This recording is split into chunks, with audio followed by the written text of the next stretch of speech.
नमस्कार दोस्तों, किडनी की समस्या गंभीर समस्या, किडनी की समस्या खतरनाक समस्या, बढ़ता हुआ क्रेटनाइन घबराहट का कारण, परिवार को हिला देने वाली समस्या। आज इसी गंभीर समस्या से जूझकर उस समस्या को मात देने की तरफ बढ़ते हुए एक और पेशेंट की कहानी जानेंगे उन्हीं की जुबानी। क्या नाम है जी? मेरा नाम राकेश कुमार शुक्ला है। मेरे फादर हैं जो किडनी के पेशेंट हैं। मैं यहाँ पे 4 महीने पहले आया था लॉकडाउन में, तो डॉक्टर साहब ने मुझे कंसल्ट किया था। हाँ, बताएं। पिताजी मेरे तो जब यहाँ पे आए थे तो उनका क्रेटिन सीरम था 9.5। जब फर्स्ट टाइम मैं यहाँ पे आया था 9.5 उनका क्रेटिन सीरम था, और उनको जैसे वॉमिटिंग आती थी और भूख भी नहीं लगती थी। फर्स्ट टाइम में यहाँ पे दवा लेके गया तो उस दवा से उनको वीकनेस थोड़ी कम हुई, उनको भूख भी लगने लगी, उनका बीपी भी नॉर्मल हुआ। शुगर पेशेंट थे, जो शुगर की वजह से उनको ये बीमारी शुरू हुई है, क्रेटिन की प्रॉब्लम चल रही है, किडनी इन्फेक्शन। और 1 महीने दवाई खाई तो उनको थोड़ा अच्छा फील हुआ।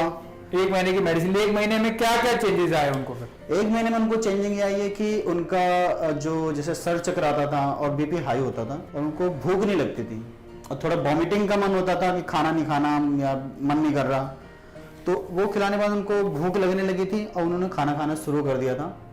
और उनका क्रेटिन भी कम हुआ था, यानी कि 9.5 था, तो जब मैंने 1 महीने बाद चेक कराया था तो क्रेटिन उनका 9 पॉइंट हुआ था। उसके बाद मैं दोबारा यहाँ पे आया, मैं दोबारा 1 महीने की दवाई लेके गया, और उनका जैसे रूटीन वाइज डाइट चार्ट हमने फॉलो करा। डॉक्टर साहब ने जो बताया, मैं डाइट चार्ट के हिसाब से हमने उनका पर डे का खाना, ब्रेकफास्ट, फ्रूट 100 ग्राम, पनीर जैसे 50 ग्राम बताते थे, उन्हीं के हिसाब से हमने डाइट चार्ट उनको फॉलो करी। डाइट चार्ट में मैंने डॉक्टर साहब की दवाई भी के साथ डाइट चार्ट हमने जैसे उन्होंने बताया वैसे फॉलो किया, और जिसका रिजल्ट मुझे 2 महीने बाद उनका क्रेटिन 9.5 से 8 पॉइंट हुआ है। फिर उनको ब्लड की प्रॉब्लम हो रही थी, उनका हीमोग्लोबिन 4 पॉइंट पहुंच गया था। तो डॉक्टर साहब ने मुझे रिकमेंड किया था कि आप इनको ब्लड चढ़ाओ तो और डायलिसिस नहीं करवाना। लेकिन जब मैं हॉस्पिटल में उनको मैंने एडमिट करवाया तो वहाँ उनको मैंने ब्लड चढ़वाने के लिए, लेकिन हॉस्पिटल वालों ने कहा कि नहीं जी डायलिसिस होगा। मैंने डॉक्टर साहब से बात करी, डॉक्टर साहब ने कहा कि अब हम क्या कर सकते हैं, बताओ। अगर डॉक्टर को हम लड़ाई नहीं कर सकते, अब पेशेंट हमारा ऐसा हो रखा है कि उनको ब्लड की भी जरूरत है। इन्होंने ब्लड बढ़ाने की भी दवाई दी थी, लेकिन जिस टाइम पे दवाई दी थी वो 4.5 के करीब उनका ब्लड था। उस समय काफी कम था और दिक्कत कोई नहीं थी। डॉक्टर साहब की दवाई से काफी अच्छा रिस्पांस है। हॉस्पिटल में पापा को मैंने एडमिट करा, उन्होंने डायलिसिस के लिए कि नहीं हम ब्लड ऐसे नहीं चलाएंगे, आप मुझे लिख के दो, नहीं तो हम कोई प्रॉब्लम हो जाएगी। तो लास्ट टाइम मेरे पास ऑप्शन नहीं था, तो मैंने 4 पॉइंट उनको ब्लड चढ़वाया। उसके बाद उन्होंने 5 सितंबर 2020 यानी कि इसी महीने में उन्होंने फर्स्ट डायलिसिस करी। उसके बाद उनका क्रेटिन 7 पॉइंट आया। फिर उन्होंने सेकेंड डायलिसिस करी तो 4.6 आया। थर्ड डायलिसिस के बाद उनका 4.6 है क्रेटिन सीरम, और मैंने उनको डिस्चार्ज कराया, क्योंकि वो डायलिसिस बोले जा रहे हैं। डॉक्टर साहब ने बोला आपको डिस्चार्ज अब करवा लीजिए, वरना वहां पे वो डायलिसिस पे ही चलाएंगे। आपके पेशेंट के अंदर कोई नेगेटिव पॉइंट है नहीं कि उनको वॉमिटिंग हो रही है, लूज मोशन, ऐसा कुछ नहीं था। बस डायलिसिस की वजह से उनको काफी वीकनेस आ गई थी। वीकनेस अभी भी है उनको, लेकिन पहले से फर्क है वीकनेस में। हाँ, पहले से इंप्रूवमेंट्स लग रही है उनको, पहले से काफी इंप्रूवमेंट है उनके अंदर, क्योंकि उन्होंने जिस हिसाब से पहले थे डायलिसिस के बाद अब वो वीकनेस है। बल्कि डॉक्टर साहब की दवाई से कोई साइड इफेक्ट नहीं है, एकदम फिट है वो। और मैं इसलिए दोबारा चौथी बार आया हूँ, ये मेरे 4था महीने की दवाई जा रही है इस बार। पहले से फर्क लग रहा है ना उनको? पहले से काफी फर्क है। और मैं एडवाइस करना चाहूंगा कि अगर कोई भी किडनी का पेशेंट हो तो एक बार डॉक्टर साहब से जरूर मिले। अगर आपके पिताजी को इंप्रूवमेंट आ सकती है तो बाकी सभी पेशेंट्स को भी जरूर आएगी जो किडनी की समस्या से जूझ रहे हैं, चाहे वो अयोध्या निवासी है, चाहे वो यूपी के हैं, कहीं पे भी विश्व भर में है, सभी को इंप्रूवमेंट जरूर आएगा। जी डॉक्टर साहब, क्योंकि मैं भी हेल्थ डिपार्टमेंट में, म्युनिसिपल कॉर्पोरेशन हेल्थ डिपार्टमेंट में हूँ, मेरे पास ऐसे भी कैसे पेशेंट आते रहते हैं शुगर के भी, और वैसे भी। तो मैं रिकमेंड करता हूँ डॉक्टर साहब को कि एक बार जाके मिलो। भले किडनी के डॉक्टर है, लेकिन उनका शुगर मेरे पापा का नॉर्मल हुआ है, बीपी भी नॉर्मल हुआ है, इसलिए मैं शुगर के पेशेंट को भी रिकमेंड कर देता हूँ एक बार डॉक्टर साहब से मिले, क्योंकि शुगर की वजह से किडनी में ज्यादा दिक्कत शुगर की वजह से बढ़ जाती है। हाँ जी, अगर शुगर कंट्रोल हो जाएगा, बीपी कंट्रोल होगा, तो किडनी की प्रॉब्लम नहीं आएगी। ये गलती मैंने शुरू में कर चुका हूँ, तो ये गलती आप ना करें। इसलिए अगर आपको कोई ऐसी कोई दिक्कत है तो एक बार डॉक्टर साहब से कंसल्ट करें।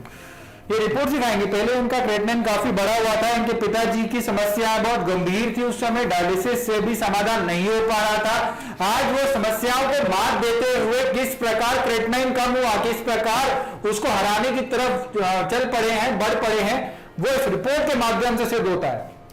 ये पहले की रिपोर्ट है जी हाँ, ये इसके अंदर आप देख 5 सकते हैं। सितंबर की रिपोर्ट है। क्रिएटिनिन 8 के आसपास है, 8 का आसपास में इन पे जब आया था तो 9.5 था। 9.5 से 8 हुआ जी। और यूरिया जो है इसके अंदर ये आपका 191.7 है जी। ये अभी लेटेस्ट रिपोर्ट आपने कराई है। ये मेरी रिपोर्ट है 17 सितंबर। 17 सितंबर की ये रिपोर्ट है और इसके अंदर आपका क्रिएटिनिन 4.9 आ गया है और blood urea blood urea has reduced to 98.3। दोनों रिपोर्ट साइमल्टेनियसली दिखाएंगे, साथ में दिखाओ दोनों रिपोर्ट्स। आप देख सकते हैं इस रिपोर्ट को, ये पहले वाली रिपोर्ट है जो राइट हैंड साइड पे, और लेफ्ट वाली रिपोर्ट जो अभी की है क्रिएटिनिन 8.0 से 4.9 हुआ और यूरिया जो है वो 191.7 से 98.3 हुआ है। जमीन आसमान का अंतर आया है रिपोर्ट्स में, फिजिकल लेवल पर अंतर आया है। जब इन्होंने देखा उनके पिताजी को असर आ रहा है तो इन्होंने और मरीजों को भी बताया और उनको भी इसी प्रकार से इंप्रूवमेंट्स आई। और बहुत से अन्य पेशेंट जो हैं इसी प्रकार से जुड़ते हैं, जब एक को फायदा होता है तो वो अनेकों को लाता है। और आज इसी प्रकार से इसी कड़ी में आपके पिताजी को भी इंप्रूवमेंट्स नजर आए। इंप्रूवमेंट्स तो काफी ज्यादा हैं, लेकिन बस वही वीकनेस है। वीकनेस धीरे धीरे सबसाइड होगी। डायलिसिस से पहले बिल्कुल फिट थे वो, जो डायलिसिस हुआ उसके बाद ही ज्यादा बढ़ गया। वीकनेस आई है। वो 4 पॉइंट ब्लड भी था, लेकिन तब भी वो खुद ही चल फिर लेते थे, किसी की जरूरत नहीं। लेकिन आज डायलिसिस कराने के बाद उनको वीकनेस आई, जिसको मुझे खुद उन्हें थोड़ा बिठाना कंट्रोल होगा, उसके लिए कुछ कराएं एडिशन, वो कंट्रोल होगा। लग के इन्होंने फॉलो करा।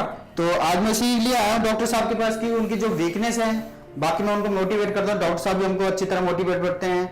अब मैंने जब भी कॉल किया डॉक्टर साहब ने मुझसे बात करी और मुझे अच्छा गाइडलाइन करा है। ये बहुत जरूरी रहता है, जब पेशेंट आता है उसके बाद उसका फॉलो अप लेना, उससे बात करना। नहीं, फॉलो अप आपका बहुत अच्छा है। मेरे पास काफी अब कॉल पहले नहीं आती थी, लॉकडाउन की वजह से, शायद किसी वजह से, लेकिन अब जो है कि मुझे हफ्ते में एक बार कॉल आ जाती है कि पापा की क्या हाल चाल है। तब एक पूछते रहते हैं जी, हाँ, बहुत पूछते जरूरी। कोई प्रॉब्लम हो रही है, कुछ भी हो रहा है तो आप डिस्कस करके एटलीस्ट हम उसका समाधान आपको बता पाए। जी। Stop kidney dialysis